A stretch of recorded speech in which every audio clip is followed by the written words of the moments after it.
उद्योग भारती का एक संगठन मंत्र है। संगठन मंत्र के गीत के माध्यम से हम कार्यक्रम की शुरुआत करेंगे। आदर्श विद्या मंदिर की बहनों द्वारा संगठन मंत्र का गान किया गदध्वं संभो मनांसि जानतां देवा भागं यथा समानं मनः सह चित्तमेषां समानं मन्त्रः अभिमन्त्रयेव समानो मस्तु भवशे समदहोमि समानं च आकुतिः समानैर्हृदयानि वः समानमस्तु वो मनो यः वः सुसहासते ॐ।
पधारे हैं, मैं उनका बहुत बहुत स्वागत करता हूं।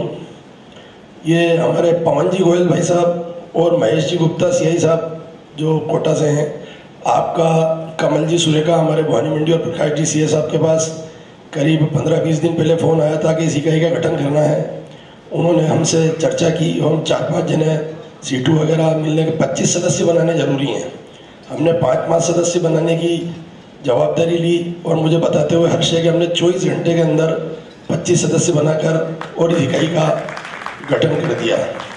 और निश्चित ही हमें आपसे जुड़कर काफ़ी लाभ मिलेगा। सभी व्यापारियों की समस्याओं को हम राज्य स्तर पे, राष्ट्रीय स्तर पे उठा सकते हैं। मैं भवानी मंडी की एक थोड़ा सा यहाँ में आपको शायद हमारे भवानी मंडी की तरफ से एक आवश्यकता है जो मैं हमारे बड़े पदाधिकारी यहाँ बैठे हैं जो हमारी इस मांग पे, हमारी इस आवश्यकता पे, हमारी ज़रूरत पे हमारी मदद कर सकते हैं। तो मैं आज ही प्रथम दिन ही अपनी एक मांग आपके सामने रखना चाहता हूँ। हमारी एक आवश्यकता कि भवानी मंडी से 8 किलोमीटर दूर पर 8वे लेन बॉम्बे से दिल्ली अभी बन रहा है, जिसपे हमारे पूरे झालावाड़ जिले को कहीं भी लिंक रोड नहीं मिला है, जबकि भवानी मंडी से मात्र 6-7 किलोमीटर पे वो निकल रहा है। तो पूरे झालावाड़ जिले के उद्यमियों को, और भी भवानी मंडी में बहुत सारी क्रॉप होती है, संतरा बहुत होता है, व्यवसाय ये अपने कोटा स्टोन वगैरह, भवानी मंडी और झालावाड़ जिले के पूरे उद्यमियों को और पूरे व्यापारियों को बहुत अच्छा एक सारा सपोर्ट और हमारा बहुत अच्छी तरक्की मिल सकती है। वरना यहाँ से 30 किलोमीटर दूर गरुड़ जिले में ये लिंक है। तो मैं इस बात को लेकर चिंतित हूँ कि आने वाले 5-7 साल पर निश्चित तौर पे हमारे व्यापार पर इसका प्रभाव पड़ेगा। संतरा भी और अनाज मंडी भी यहाँ से शिफ्ट होकर गरुड़ में ज़्यादा व्यापार होएगा और यहाँ व्यापार कम होने की संभावना है। तो आप सबको पदाधिकारियों से मैं निवेदन करता हूँ कि इसमें आप अपने हमारे स्तर पर तो हमसे जो बने आप चाहते हैं वो हम करेंगे, और आप अपने स्तर पर ऐसा कुछ प्रयास करें कि भवानी मंडी को लिंक रोड मिल सके। ये मेरा आपसे निवेदन है। धन्यवाद। भवानी मंडी की लाइफ लाइन कहे जाने वाले आरटीएम के उद्योगपति कार्यकारी अध्यक्ष श्रीमान HM आशीष साहब उपस्थित हैं। आपको भी मैं निवेदन करूँ कि आए और 2 शब्द कहें। आपके लिए मैं कहना चाहूँगा कि जोड़ तोड़ कर नया बनाता वह होता उद्योगपति, और जिनके कार्यों से पाते हैं अर्थव्यवस्था तीव्र गति। वैज्ञानिकों ने जो भी खोजा आदिकाल से आज तक, उसका लाभ सब तक पहुँचाए वह होता उद्योगपति। आप कृपया मंच पर पधारें और 2 शब्द कहें। दर्श शर्मा जी, गोपाल राम जी, डॉक्टर JK अरोड़ा जी, प्रीतपाल सिंह जी एवं भवानी मंडी के सम्मानित व्यापारी बंधु उद्योगपति, आज मेरा सौभाग्य है कि मैं आपके जो लघु उद्योग भारती की इकाई का जो गठन यहाँ पे होने जा रहा है उसका साक्षी बनूंगा। उद्योग हमारे राष्ट्र के लिए या किसी भी राष्ट्र के लिए बहुत ही महत्वपूर्ण है, चाहे वो छोटा हो या बड़ा हो। राजस्थान टेक्सटाइल मिल जो आप लोगों की जानी पहचानी यहाँ पे एक भवानी मंडी की पहचान है, जो इकाई है टेक्सटाइल इकाई है, देश की आर्थिक नींव को मजबूत करने में पिछले 60 सालों से लगी हुई है। इसी तरीके से जो बड़े उद्योग हैं, बड़े उद्योग तो देश की इकोनॉमी को आगे बढ़ाने के लिए निरंतर काम करते रहते हैं, लेकिन जो स्मॉल स्केल इंडस्ट्रीज है, छोटे लघु उद्योग है, वास्तव में जो नींव मजबूत करते हैं हमारे राष्ट्र की, वो जो आज सब लोग कहते हैं कि भाई विकेंद्रीकरण होना चाहिए इकोनॉमी का, तो वो स्मॉल स्केल इंडस्ट्री कर सकता है और उसकी जो है अलग ही जो है इम्पोर्टेंस है। तो जो जड़ें मजबूत करने का काम आप लोग कर रहे हैं अपने अपने माध्यम से, इस लघु उद्योग भारती के संगठन से, उसमें जो है और नई ऊर्जा का संचार होगा, नई पॉजिटिविटी आएगी, आपको जो है और सबल और सामर्थ्य मिलेगा, ऐसी मेरी जो है आशा है। और समस्त जो नवगठित कार्यकारिणी जो होने वाली है उसको राजस्थान टेक्सटाइल मिल की ओर से आप सभी को बहुत बहुत शुभकामनाएं। धन्यवाद। अगले क्रम में हमारे भवानी मंडी के संरक्षक महोदय श्रीमान JK अरोड़ा साहब से भी निवेदन करूंगा कि आप भी आए और 2 शब्द आशीर्वचन के रूप में हमें प्रदान करें। डॉक्टर बराजे, प्रकाश जी, ओझा साहब, शर्मा जी और गोयल साहब, ये बहुत ही गर्व का विषय है। आप लोगों को मैं सोचता हूँ सबको ये बात विदित होगी कि प्रकाश जी हमारे ही क्षेत्र कनवाड़ा के रहने वाले हैं। आप जिस स्थिति पर, जिस आदर की स्टेज पर हैं, उसको देख करके हम लोग सब लोगों को बहुत गर्व होता है। निश्चित ही आपके मार्गदर्शन में हमारे क्षेत्र की कई समस्याओं का निराकरण हुआ है। अभी जैसे प्रीतपाल सिंह जी ने कहा, एक बार मैं फिर दोहराना चाहूँगा कि हमारे भवानी मंडी के लघु उद्योग के लिए ये आवश्यक है कि बनने वाले हाईवे के पर हमें रास्ता मिले, उसको भवानी मंडी से जोड़ा जाए। साथ ही मैं आप सब लोगों को बधाई देना चाहूँगा कि इस लघु उद्योग का जो हमारे यहाँ पे श्री गणेश हो रहा है, ये निश्चित ही हमारे उद्योग को एक्सेलरेट करेगा, हमारे उद्योग को बढ़ाएगा और इस संगठन द्वारा हमारी सभी समस्याओं का समाधान होगा। हमारे मार्गदर्शक प्रदान करने के लिए अखिल भारतीय महामंत्री श्रीमान घनश्याम जी ओझा साहब उपस्थित हैं। आपसे निवेदन करूंगा कि हमें मार्गदर्शन प्रदान करें। श्रीमान घनश्याम जी ओझा भाई साहब। माँ भारती को नमन। लघु उद्योग भारती भवानी मंडी के आज शुभारंभ समारोह में मंत्री विराजमान, यहाँ के जन में जिन्होंने अपनी पूरा जीवन समाज सेवा और राष्ट्र सेवा के लिए सुपुर्द कर रखा है, ऐसे हमारे राष्ट्रीय संगठन मंत्री आदरणीय प्रकाश जी भाई साहब, विराजमान प्रीतपाल सिंह जी, एच एन वसीफ साहब, योगेंद्र शर्मा साहब, आदरणीय पवन जी गोयल, डॉक्टर रड़ो साहब, तेलावाड़ी इकाई के अध्यक्ष पुखराज जी, विराजमान सभी उद्यमी व्यापारी बंधुओं, सबसे पहले मैं हमारे चित्तौड़ प्रांत के प्रांतीय अध्यक्ष योगेंद्र शर्मा का धन्यवाद ज्ञापित करता हूं कि उन्होंने आज यहाँ भवानी मंडी में लघु उद्योग भारती की एक और नई इकाई का शुभारंभ करने के लिए जो प्रयास किए, वो आज प्रयास उनके फलीभूत हुए और यहाँ जो गोविंद जी बिरला के नेतृत्व में इकाई बनने जा रही है, मैं सभी पदाधिकारियों को बधाई देता हूं और आशा करता हूं कि उनके नेतृत्व में जिस उद्देश्य को लेकर लघु उद्योग भारती का गठन हुआ है, उस उद्देश्य की पूर्ति में आप सब सहायक बनेंगे। साथियों, लघु उद्योग या एमएसएमई की बात करें, जो कृषि के बाद में सर्वाधिक रोजगार देते हैं, जिनका एक्सपोर्ट के अंदर लगभग 48% कंट्रीब्यूशन है, नेशनल जीडीपी में 34% कंट्रीब्यूशन है और इनकी संख्या पूरे देश में 6 करोड़ से अधिक है। उनकी आवाज़ चाहे राज्य सरकार हो या केंद्र सरकार हो, उन तक पहुंचाने के लिए राष्ट्रीय स्तर पर लघु उद्योग भारती का गठन 25 अप्रैल 1994 को नागपुर में हुआ था। इसका शुभारंभ केवल 2 इकाई, पहले नागपुर और दूसरी दिल्ली, और केवल 50 सदस्यों के साथ हुआ था।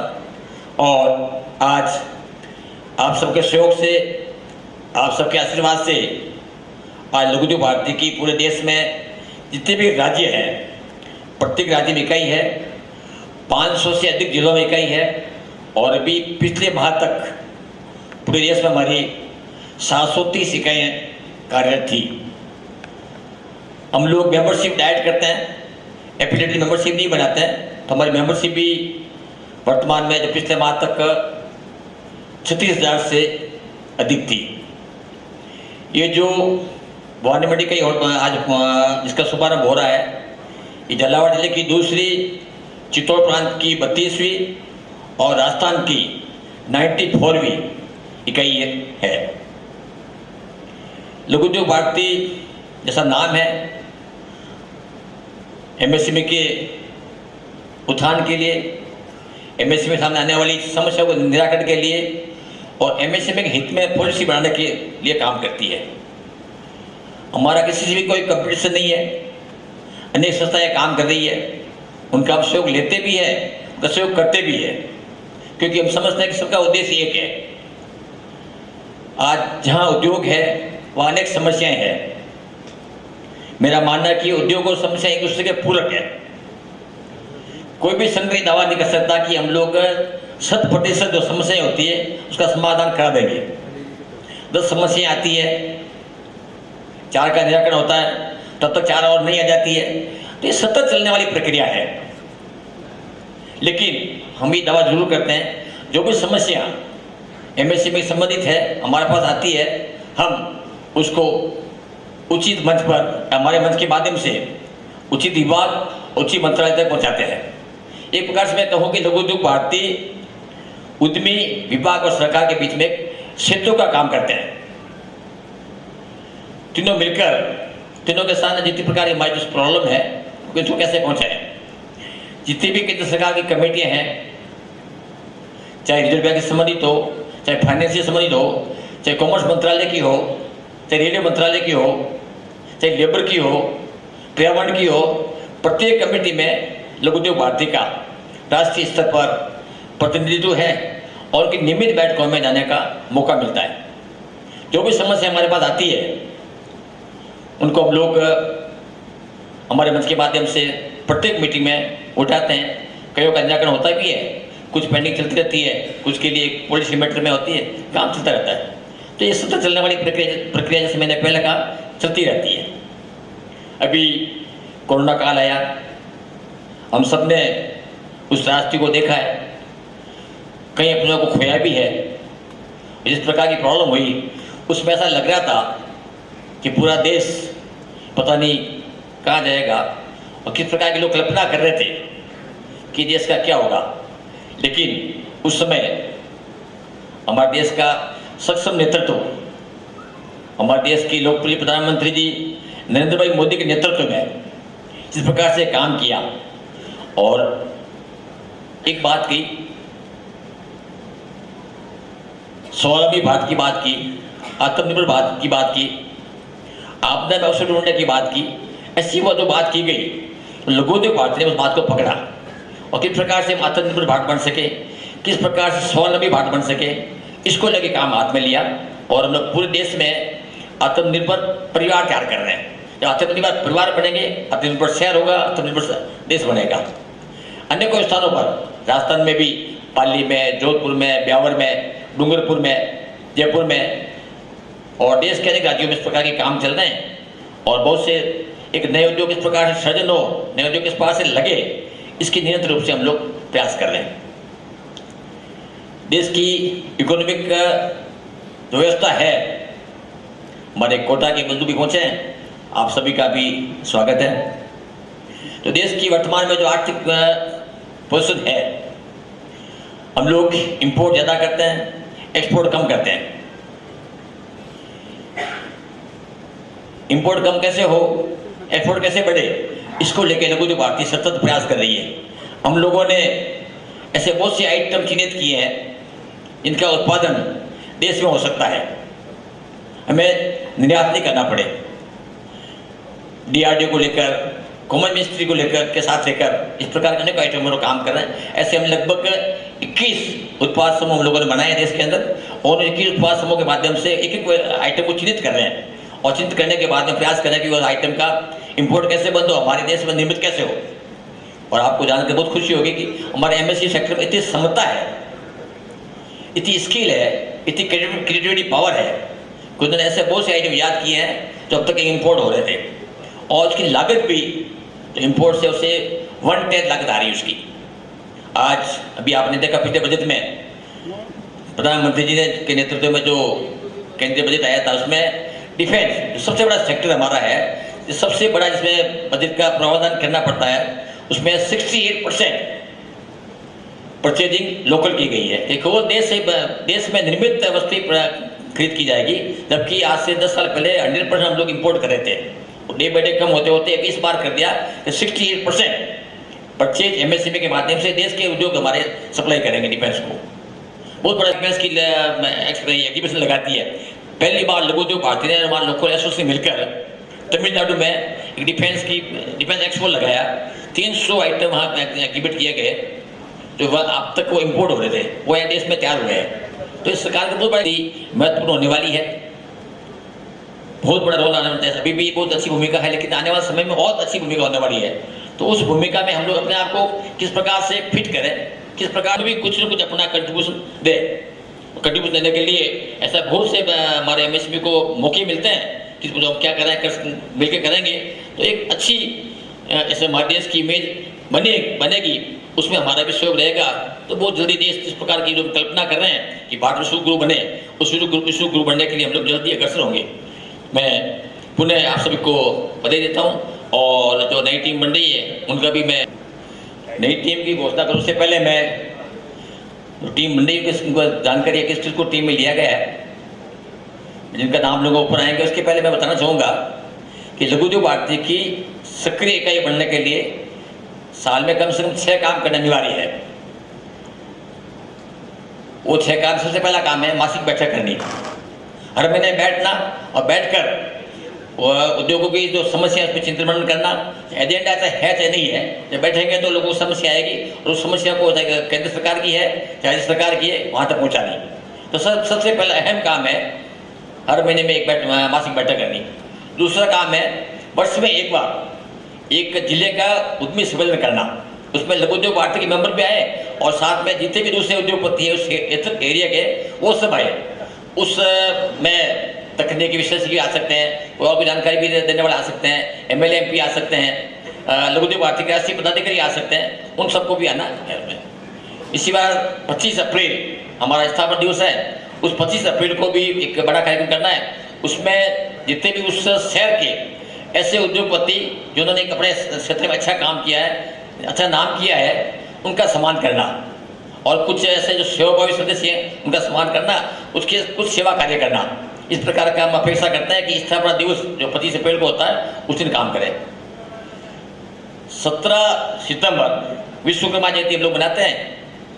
विश्वकर्मा जयंती में हमारी थीम रहती है कि जो हमारी फैक्ट्री में श्रमिक है, क्योंकि श्रमिक और हम एक दूसरे के पूरक है, श्रमिक काम करते हैं, हमारी बुद्धि, हमारा पैसा, हमारा चातुर्य और उनका श्रम, ये दोनों मिलकर हमारे व्यापार को चलाते हैं। तो उस जो विश्वकर्मा जयंती है उस दिन उन जो हमारे अच्छे श्रमिक हैं उनका सम्मान करना, और साथ ही अपेक्षा और भी करते हैं कि श्रमिकों के जो बच्चे हैं, होनहार बच्चे जिन्होंने कुछ को अच्छी मार्क्स हासिल किए हैं, अच्छे काम किए हैं, उन किसी भी एक बच्चे को, 2 बच्चे को, जो भी संभव हो, प्रत्येक मेंबर उसका सम्मान करें। स्कॉलरशिप जैसे अच्छी बात है, नहीं दे सको तो वन टाइम सम्मान करें, ये हम इस प्रकार की हम अपेक्षा उनसे करते हैं। तो ये 17 सितंबर को इस प्रकार का काम होना चाहिए। इसी पर सामूहिक मिलन कार्यक्रम होली पे हो सकता है, दिवाली पे हो सकता है, पार्टी नववर्ष हो सकता है, कभी भी एक कार्यक्रम सकते हैं। और एक कार्यक्रम नव उद्यमिता सर्जन और टेक्नोलॉजी अपग्रेडेशन, आपके जो क्षेत्र में जो उद्योग चल रहे हैं उसमें जो भी आइटम बन रहे हैं उसकी क्या, उसमें कॉस्ट कैसे कम करें हम लोग, उसका अपने प्रोडक्शन कॉस्ट कैसे कम हो, उसकी प्रोडक्शन कैसे बढ़े, इसको लेकर इस प्रकार का कार्यक्रम साल में एक टेक्निकल नो हाउ के साथ में करने की इस प्रकार की हम 6 अपेक्षा करते हैं कि 6 कार्यक्रम करें तो 21 सक्रिय रहेगी और सबका सहयोग भी मिलता रहेगा। अब मैं जिनका नाम लूँ उनको मंच पे आना है।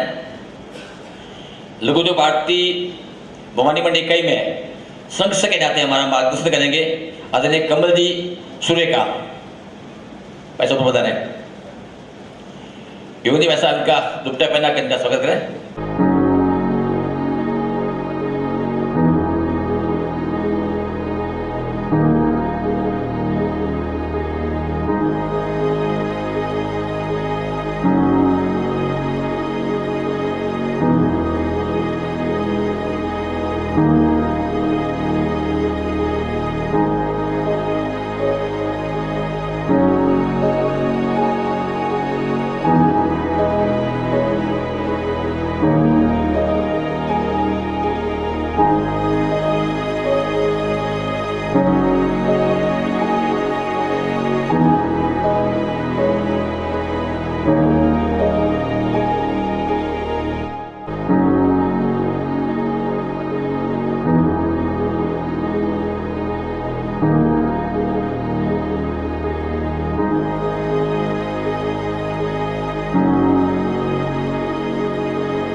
खुशी का माहौल है कि आज हमारे यहाँ पे जो लघु उद्योग भारती इकाई, लघु उद्योग भारती राजस्थान संघ द्वारा यहाँ पे स्थापित की गई है।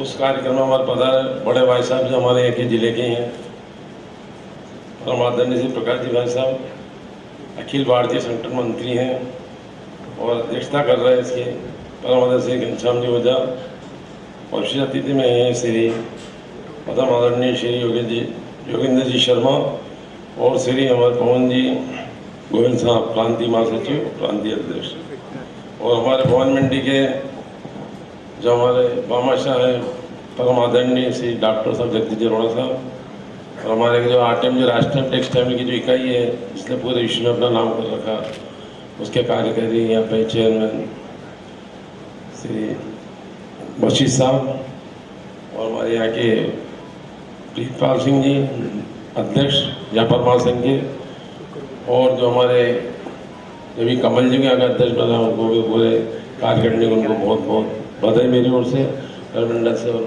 और हमारे कोटा से हमारे आए थे रीना स्थिति के लिए हमें ट्यूब की फैक्ट्री थी हमारे साहब, क्योंकि हमारे भवानी मंडी में उद्योग था। आपने भवानी मंडी जोड़ के कोटा पहुँचे हैं, इसके लिए बहुत बहुत आपको पता है। आप अग्रसर हो, ज़्यादा धंधा आपका अच्छा चले, नाम करे कोटा के अंदर।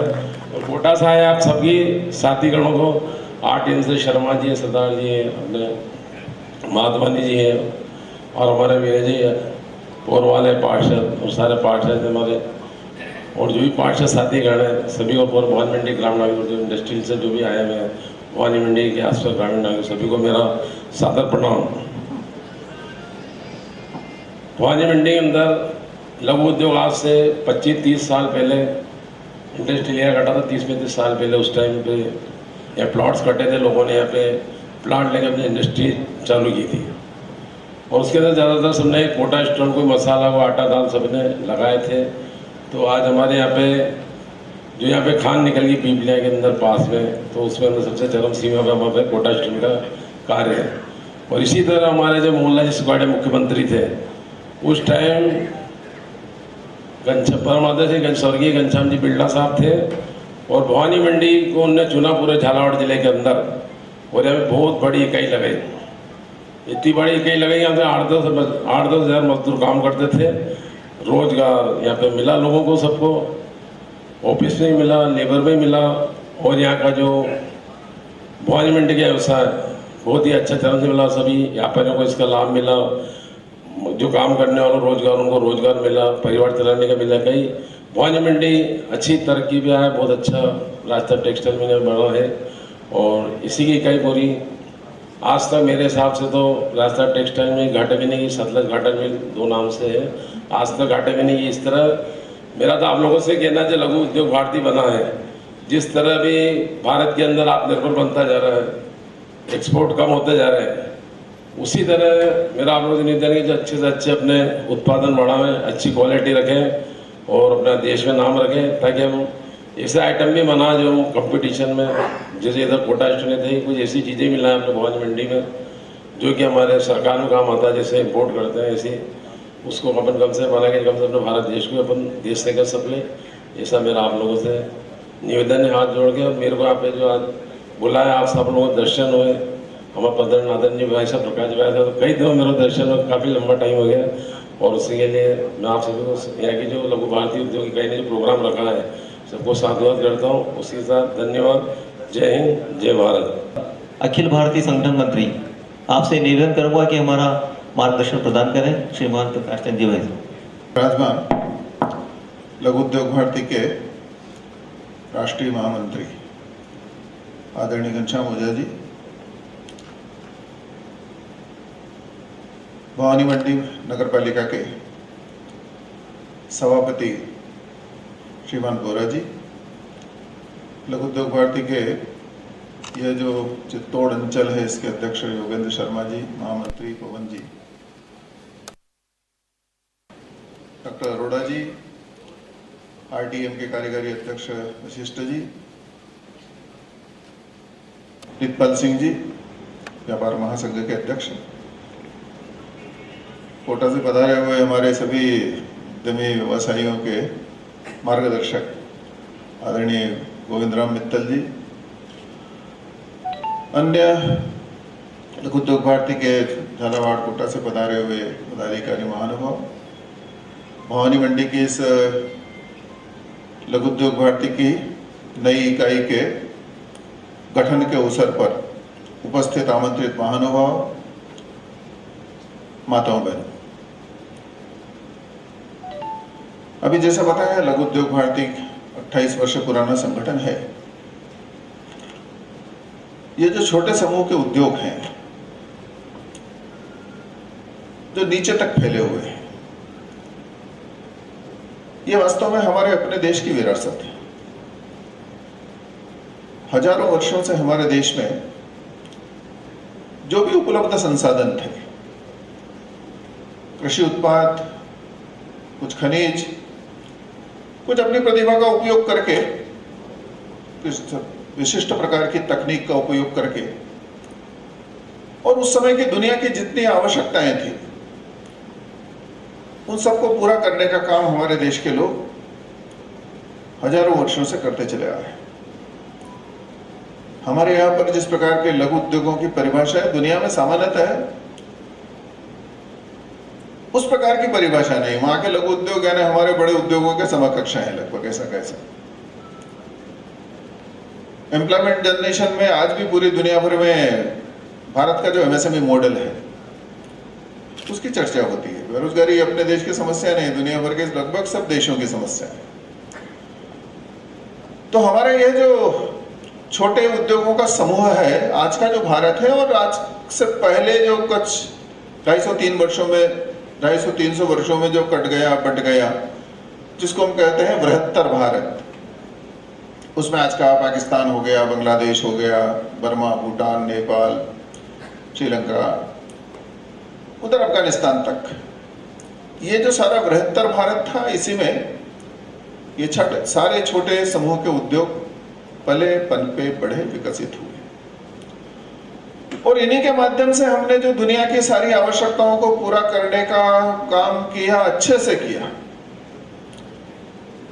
अभी तो हमारी आवश्यकताएं हमने बहुत बढ़ा ली है, लेकिन बड़े बुजुर्गों के पास बैठते हैं 50 साल पहले, 60 साल पहले, उससे भी पहले की कुछ बातें सुनते हैं, 100 साल पहले, 200 साल पहले, तो हमारी आवश्यकताएं बहुत सीमित थी। पहनने के लिए कपड़ा चाहिए होता था तो भारत में दुनिया का सर्वश्रेष्ठ कपड़ा बनता था। आज भी दुनिया में सामान्यतः कोई मशीन 2021 को काउंट का धागा नहीं बनाती। तो वशिष्ठ जी यहाँ पर विराजमान है आरटीएम में, तो 250-300 वर्ष पहले जब अंग्रेजों के शासन की स्थापना हमारे देश में हो गई, 1750, 51, 52 से लेके 65 तक का प्लासी का युद्ध कह सकते हैं, थर्ड पानीपत कह सकते हैं। अब मैनचेस्टर में औद्योगिक क्रांति हो गई थी, मशीन के माध्यम से धागा और कपड़ा बनने लगा था। हम पराधीन हो गए थे, लगभग पराधीनता की बेड़ियों से जकड़ने शुरू हो गए थे। भारत का बना हुआ कपड़ा ही हमको चाहिए, ऐसा ब्रिटेन के लोग कहते थे। मैनचेस्टर का कपड़ा उनको पसंद नहीं था। परेशान होकर के और वहां की सरकार ने टैक्स लगाया, जुर्माना लगाया, वो भी देना स्वीकार किया लोगों ने। अब चूंकि हम पराधीन हो गए थे तो हमारा ये जो सारा वस्त्र उद्योग था उसको उन्होंने तबाह किया। लोहे का सामान पूरी दुनिया भर में बना करके हम बेचते थे। यूरोप के लोग कहते हैं 100 वर्ष में हमने जंग रहित लोहा बनाया, स्टील बनाया। कम से कम 1500 साल पहले तो हम जंग रहित लोहा बनाना जानते थे। दिल्ली में जाते हैं तो महरौली का जो लौह स्तंभ है 30 फीट ऊपर है लेकिन 30 फीट नीचे भी है, 1500 वर्ष पुराना है। 1500 साल पहले भी इतना बड़ा एलॉय हम बना करके उस प्रकार का हमने वह स्तंभ बनाया था। खुले आसमान के नीचे कभी जंग लगता नहीं। सारी दुनिया में युद्ध संबंधी जो भी उस समय के तीर, बर्छे, बल्लम, जो भी आवश्यकताएं होती होंगी, जो काम में आते थे, उपकरण, अस्त्र शस्त्र, उन सबका हम निर्माण करते थे। घरेलू जितने काम में आने वाले सारे सामान हैं, औजार हैं, कृषि में आने वाले औजार हैं, सबका निर्माण पूरी दुनिया भर में करके बेचते थे हम। अपने देश में बनाते थे। सुगंधित द्रव्य बनाते थे, मसाले आज भी पूरी दुनिया भर में जाते थे, सदियों से जा रहे हैं। हैंडीक्राफ्ट का सामान जाता था। हम सोने की चिड़िया किसी को लूट करके नहीं बनाई। अपने उत्कृष्टतम उत्पादन को, उत्कृष्टतम सामान को, श्रेष्ठतम सामान को पूरी दुनिया भर में लोगों का मन जीत करके और सदियों तक बेचते रहे। जहाज भर करके जाते थे, पानी के, जल के रास्ते से, थल के रास्ते से भी जाते थे। हमारे पशुओं पर लाद करके ले जाने वाले का एक समूह चलता था, बंजारे कहते थे, वाणिज्य होते थे, वास्तव में अंतर्राष्ट्रीय व्यापारी पूरी दुनिया भर के बाजार में ले जाकर के थल मार्ग से भी उसको बेचते थे, जल मार्ग से भी बेचते थे। यहाँ से बना हुआ सामान पूरी दुनिया भर के बाजार में ले जाते थे बेच करके, और जो हमको आवश्यकता थी उस समय परिवर्तनीय मुद्रा के रूप में और कुछ था भी नहीं, सोना चांदी भर करके लाते थे। सदियों तक दुनिया के लोग देखते रहे भारत में सोना चांदी जा रहा है और भारत से बन करके सामान पूरी दुनिया भर में बिक रहा है। तो ये जो विशेषण दिया सोने की चिड़िया, ये हमने अपने लिए नहीं दिया, दुनिया के लोगों ने दिया भारत सोने की चिड़िया। और वही वास्तव में अभिशाप बना। पूरी दुनिया के लोगों में ख्याति हो गई, भारत सोने की चिड़िया है, समृद्ध है। और समृद्धि कितनी थी तो वर्षों तक लूटते लूटते लूटते, एक 712 में मोहम्मद बिन कासिम से लेकर के और अंग्रेजों के शासन 1947 तक तो हम कह सकते हैं लगातार लूटने के लिए तो आए थे, और कौन सा हमारे यहाँ भला करने के लिए आए थे। ये जो हमारी ख्याति थी समृद्धि, उसी से आकर्षित होकर के उत्तर पश्चिम से लूटते लूटते उनको लगा यहाँ तो पोपाबाई का राज, एक शब्द चलता है हमारे यहाँ पर। असंगठित समाज है, सब के आपस में फूट है, एक रियासत है दूसरी की दुश्मन है, और इसीलिए बाद में पहले मुगलों ने, बाद में अंग्रेजों ने यहाँ का शासन किया।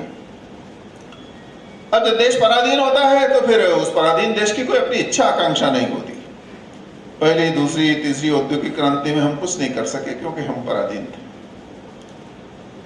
लेकिन उससे पहले जब भाप का आविष्कार हुआ, इंजन का, जब इलेक्ट्रिसिटी आई, जब आईटी आई, इन सबसे पहले भी बिना मशीन के भी, बिना इलेक्ट्रिसिटी के भी, बिना भाप के इंजन के भी, अपने हाथों से, अपने मस्तिष्क से और अपने परिश्रम से जो भी एक कल्पना थी उसको वो साकार करने का जो काम हमारे पूर्वजों ने किया, सदियों तक किया, आज कोई मशीन नहीं कर सकती। हम जो ढाका की मलबल बनाते थे, 7 परतों में करने के बाद में भी लगता नहीं था कोई कपड़ा पहना हुआ है, इतनी बारीक होती थी, एक अंगूठी में पूरा थान आ जाता था। ढाका के कारीगर अपने अंगूठों में छेद करके वह मलबल का धागा बनाते थे। दुनिया की कोई मशीन आज बनाती नहीं। अंग्रेजों से सहन नहीं हुआ, पराधीन होने के बाद में सबसे पहला काम किया उन्होंने, ढाका के सारे कारीगरों के अंगूठे काट दिए। तो ये जो हमारी समृद्धि की विरासत लिखी है वह नीचे तक फैले हुआ हमारा ये जो निर्माण का तंत्र था, 1 फैमिली 1 इंडस्ट्री। हर परिवार में कुछ न कुछ वैल्यू एडिशन का काम होता था। हम वास्तव में उद्योग प्रधान देश थे, हजारों वर्षों तक रहे। एक अंग्रेज लेखक हो गए, बड़े अर्थशास्त्री है, एंगस मैडिसन। सारे प्रगत राष्ट्रों ने 2000 वर्षों के इस कालक्रम में, ईसा के 2000 वर्षों में सारी दुनिया भर में आर्थिक चक्र कैसे चला, इसके बारे में तो आप बहुत बड़े अर्थशास्त्री हैं, सारी दुनिया को बताइए। 113 लोगों की टीम बना करके उसमें सभी थे, इतिहास वेत्ता भी थे, आर्थिक विशेषज्ञ भी थे, सामाजिक अध्ययनकर्ता भी थे, और 113 लोगों के समूह को एक चार्टर प्लान दिया उन्होंने। आप पूरी दुनिया भर में कहीं पर भी जा सकते हैं, लेकिन 2000 वर्ष की आर्थिक गतिविधियों के बारे में सारी दुनिया को बताया। 2012 में उनकी एक पुस्तक है एंगस मैडिसन की, the world economic history and millennium prospectives. 1 से लेकर के 1000 वर्ष तक पूरी दुनिया भर में जीडीपी में योगदान था भारत का 34%। 1001 से लेकर के 1500 तक कम हुआ, फिर भी 27% था। और 1501 से लेकर के 1750 तक, जब तक हमारे अंग्रेजों के शासन की स्थापना का सूत्रपात हो गया, तब तक भी 24% दुनिया की जीडीपी में हमारा योगदान था। अब एंगस मैडिसन कोई हमारे वक्ता नहीं थे, भारतीय नहीं थे, वो तो ब्रिटिशर्स थे। और ब्रिटिशर्स को हमारे देश से कितना स्नेह प्रेम है हम सब जानते हैं। हमारे धर्मपाल महाशय जी ने तो कहा है कि 74% तक दुनिया की जीडीपी में भारत का योगदान है। तो ये जो अतीत की हमारी विरासत है, ये विरासत को गलत तरीके से माल बना करके दुनिया से लूट करके कर सकते थे, हम इतने सामर्थ्यवान थे। 712 के मोहम्मद बिन कासिम ने जब आक्रमण किया सिंध में ताहिर सेन, तो उस समय उसके सारे रूप को देख करके हमारे बप्पा रावल ने जो प्रतिकार किया, वो ईरान तक उनको खदेड़ करके आए और 100 किलोमीटर पर जो चौकियां स्थापित की उन्होंने, उसके कारण से 500 वर्षों तक सामान्यतः किसी की हिम्मत नहीं हुई भारत की ओर देखने। अब गोरी के आगमन के समय में 16 बार की उसकी पराजय के बाद में भी पृथ्वीराज ने, वो हम सबको घटनाएं पता है। लेकिन इतने सामर्थ्यवान हमारे यहाँ शासक थे जो कर सकते थे, लूट सकते थे, अपना साम्राज्य विस्तार कर सकते थे। लेकिन केवल हम समृद्ध नहीं थे, हम सुशिक्षित भी थे। हमारे यहाँ केवल लक्ष्मी की कृपा थी ऐसा नहीं, हमारे यहाँ सरस्वती की भी कृपा थी। सामान्यतः ऐसा कहते हैं लक्ष्मी सरस्वती का साथ नहीं होता, विपरीत ध्रुव है। लेकिन भारत ऐसा देश है, दुनिया में अपवाद है, हजारों वर्षों तक माँ लक्ष्मी की भी कृपा रही, माँ सरस्वती की कृपा।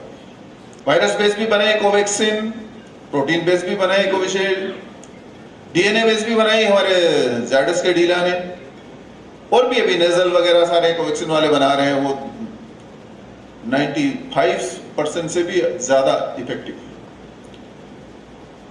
लेकिन दुनिया को पचा नहीं, हम सब जानते हैं। कोवैक्सीन तो हमारी जो 100% हमारे देश में बनी हुई थी, उसके बारे में अनेक प्रकार की आशंकाएं, बाद में उसको WHO से अनुमति वगैरह में बाधाएं आई। लेकिन कोरोना का जब जैसे जैसे कालखंड व्यतीत हो रहा है पूरी दुनिया भर में, भारत की वैक्सीन कितनी इफेक्टिव है, तो फाइजर वगैरह सबके क्या हालचाल है हम सब जानते हैं। 36-37% पर उनकी कुल मिलाकर के प्रायोगिक सफलता अटक गई, हम 85-90% तक पहुंच गए। तो हम कर सकते हैं, अवसर मिले तो। अभी दिल्ली में हमारे जो टेक्नोलॉजी के मिनिस्टर भी हैं, श्रीमान अश्विनी वैष्णव जी, तो बहुत सारे विषयों में बदलाव हो रहा है। रेलवे वगैरह में भी तो हम सब देख ही रहे हैं कितनी तेजी से भारत का